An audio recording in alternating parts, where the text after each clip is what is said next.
সালাতে দোয়া কবুল হয়। সালাতে দোয়া কবুলের তিন জায়গা। একটা হচ্ছে তাকবীরে তাহরিমার পরে আমরা সানা পড়ি না, আমরা তো একটা পড়ি। আল্লাহর হাবিব সুন্নাহ এবং নফল নামাজে আরো পড়তেন সানা, ওই দোয়া কবুল হয়। দুই নম্বর জায়গা সালাতে সেজদায় পড়ে দোয়া করলে কবুল হয়। আকরাবু মা ইয়াকুনুল আবদু মির রাব্বিহি ওয়া হুয়া সাজিদ ফাকসিরু ফীহি দুআ। বান্দা যখন সেজদায় লুটিয়ে পড়ে, বান্দা আল্লাহর সবচেয়ে কাছে চলে যায়। তা কিন্তু বিশ্বনবী বলে, সেজদাটা তোমার রবের কুদরতি পায়ের উপরে পড়েছে। সেজদায় পড়ে দোয়া করেন।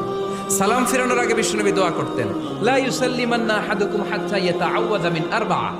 আল্লাহর হাবিব বললেন, চার জিনিস থেকে পানাহ না আছে আমার কোন উম্মত যেন সালাম না ফিরায়। তারা যেন পড়ে, আল্লাহুম্মা ইন্নী আউযু বিকা মিন আযাবিল কবর, আউযু বিকা মিন আযাবি জাহান্নাম, আউযু বিকা মিন ফিতনাতিল মাহইয়া ওয়াল মামাত, আউযু বিকা মিন ফিতনাতিল মাসিহিদ দাজ্জাল।